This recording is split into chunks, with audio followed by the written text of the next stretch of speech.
Hello students, आज हम BSc first year का टॉपिक इलेक्ट्रॉनिक विन्यास इलेक्ट्रॉन कॉन्फ़िगरेशन के बारे में स्टडी करेंगे।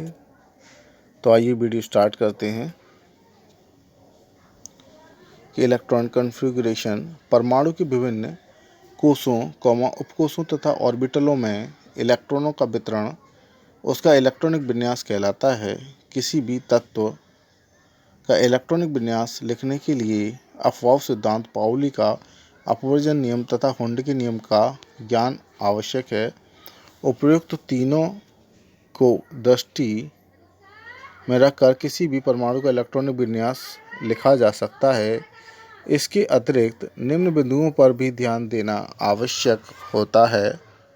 नंबर 1, किसी भी कोष में अधिकतम इलेक्ट्रॉनों की संख्या 2n² हो सकती है, जहां स्मॉल n मुख्य क्वांटम संख्या है।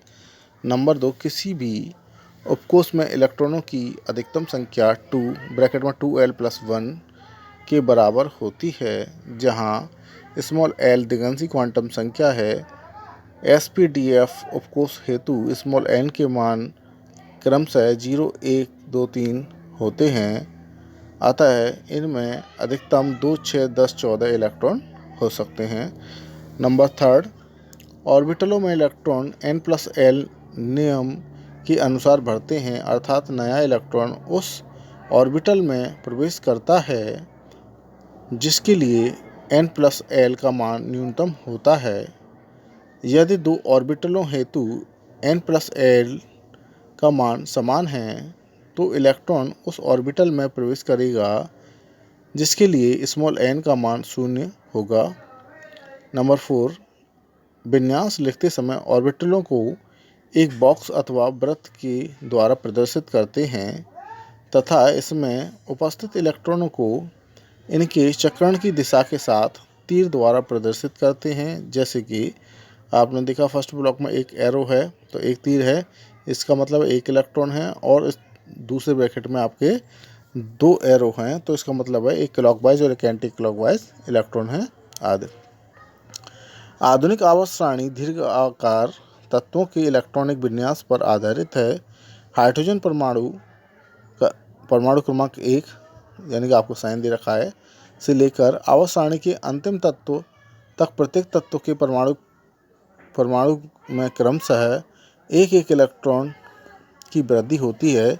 इलेक्ट्रॉनों का प्रवेश उपकोषों के रूप में बढ़ती हुई ऊर्जा के क्रम में होता है, अर्थात यह विभिन्न आवर्तों में तत्वों का इलेक्ट्रॉनिक विन्यास निम्न अनुसार होता है। नंबर 1 देखिए, आवर्त फर्स्ट n=1 में पहला तत्व हाइड्रोजन और हाइड्रोजन में केवल एक कोष होता है। निम्नानुसार इसमें 2 इलेक्ट्रॉन हो जाने पर वह कोष पूर्ण हो जाता है। He हीलियम में 2 में यह कोष पूर्ण हो जाता है। अतः हाइड्रोजन तथा हीलियम के इलेक्ट्रॉनिक विन्यास क्रमशः H = 1s1 तथा हीलियम का 2He 1s2 होता है। अतः पहले आवर्त में केवल 2 तत्व हैं। आवर्त नंबर 2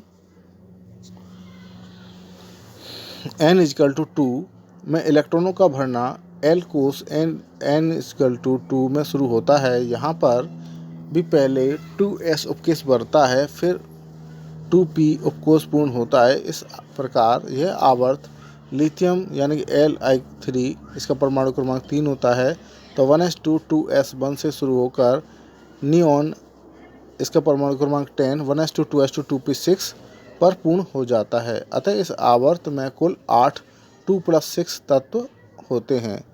नंबर 3 n=3 में इलेक्ट्रॉनों का प्रवेश कैपिटल M में से प्रारंभ होता है। यहाँ पहले 3s और फिर 3p उपकोष पूर्ण होता है। इस प्रकार इस आवर्त में भी 8 2+6 तत्व होते हैं। ये आवर्त सोडियम परमाणु क्रमांक 11 3s1 यानी कि लास्ट वाला दे रखा से प्रारंभ होकर Ar18 आर्गन आपके 3s2 3p6 पर पूर्ण होता है। नंबर 4 आवर्त n=4 में इलेक्ट्रॉनों का प्रवेश कैपिटल N से प्रारंभ होता है। इलेक्ट्रॉनों के भरने का क्रम 4s व 3d होता है, इसलिए पहले 4s पूर्ण होता है और फिर 3d और अंत में 4p पूर्ण होता है। इस प्रकार इस आवर्त में 2 ब्रैकेट में 4s plus 10 3d plus 6p यानी कि 18 तत्व होते हैं। यह आवर्त पोटेशियम 19 4s1 से शुरू होकर क्रोमियम Cr36 4s2 4p पर जाकर पूर्ण हो जाता है। आवर्त fifth n is equal to 5 Rv37 5s से प्रारंभ होकर इलेक्ट्रॉन 5s में 2 4d में 10 इसके बाद 6 तत्वों में इलेक्ट्रॉन 5p में चले जाते हैं। इस प्रकार इस आवर्त में भी 2 + 10 + 6 यानी 18 तत्व होते हैं। यह आवर्त Rv37 से प्रारंभ होकर Xe54 पर समाप्त हो जाता है। आवर्त यानी कि आवर्त 6 आवर्त n इजिकल टू 6 Cs55 से प्रारंभ होकर यहाँ पर इलेक्ट्रॉनों का प्रवेश 6s से प्रारंभ होकर Ba56 में 6s2 पूर्ण होता है। 6s2 पूर्ण होने के बाद एक इलेक्ट्रॉन 5d में जाता है। इसके बाद पहले 14 तत्वों में इलेक्ट्रॉन 4f में प्रवेश करते हैं।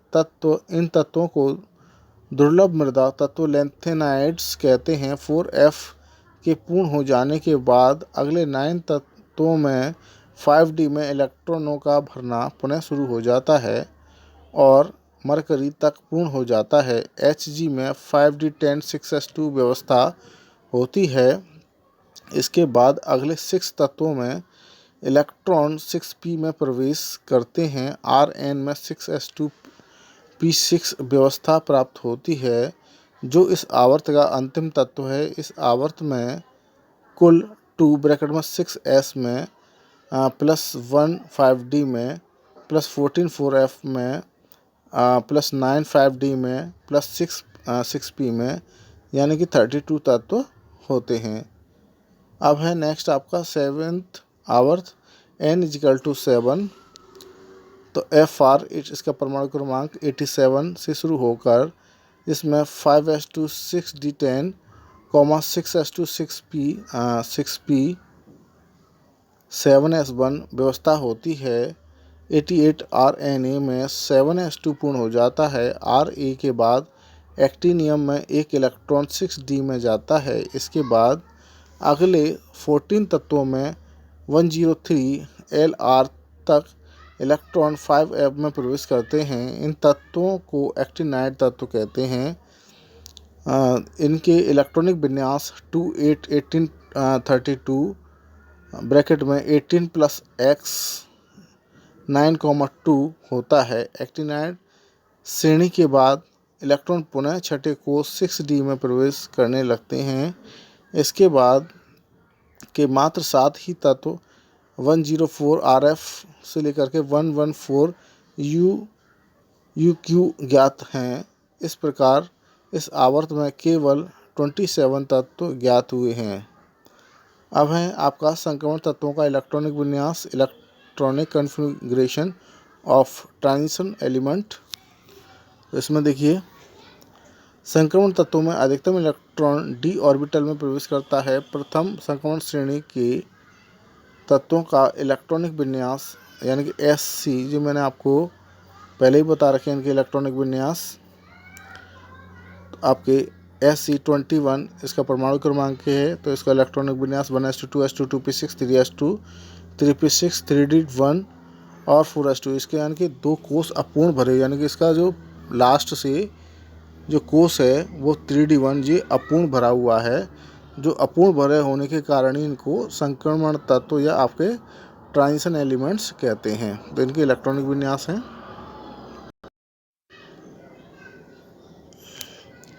देखिए टाइटेनियम दे रखा है, इसका परमाणु क्रमांक 22 है। इसका इलेक्ट्रॉनिक विन्यास 1s2 2s2 2p6 3s2 3p6 और 3d2 और आपके 4s2 है। आपको बेरिलियम, इसका परमाणु क्रमांक 23 है। इसका इलेक्ट्रॉनिक विन्यास 1s2 2s2 2p6 3s2 3p6 3d3 4s2 है। इसके बाद नेक्स्ट है आपका क्रोमियम 24, इसका परमाणु क्रमांक है। इसका इलेक्ट्रॉनिक विन्यास है 1s2 2s2 2 2p6 3s2 3p6 3d5 4s1। इसके बाद मैग्नीशियम है आपका, इसका परमाणु क्रमांक 25 है। तो 1s2 2s2 2p6 3s2 3p6 3d5 4s2 इसका इलेक्ट्रॉनिक विन्यास है। इसके बाद है आपका Fe, इसका परमाणु क्रमांक आपका 26 है।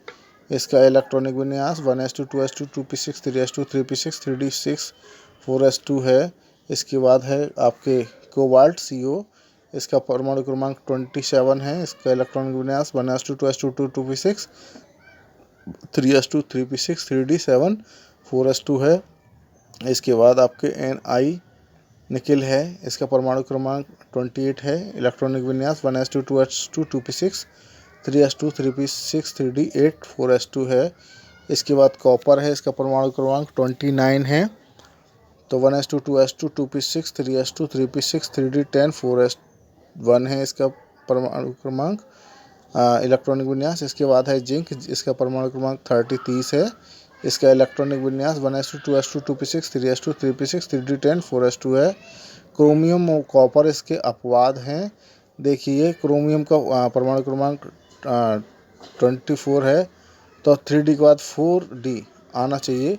यहाँ पर आप देखिए, यहाँ आपके 3d3 है, तो आपके यहाँ 3d5 है, तो यहाँ 4 आना चाहिए, तो इसकी अपवाद हैं। इसी तरीके से कॉपर है, इसका परमाणु क्रमांक 29 है, तो ऊपर देखिए 3d8 है, मगर यहाँ पर आपका 3d10 है, तो ये कुछ अपवाद हैं। तो देख लीजिए कि क्रोमियम 24 और कॉपर 29 के विन्यास में अर्धपूर्णित तथा पूर्णित भरे ऑर्बिटलों में स्थायित्व के कारण अनिश्चितता दर्शाते हैं।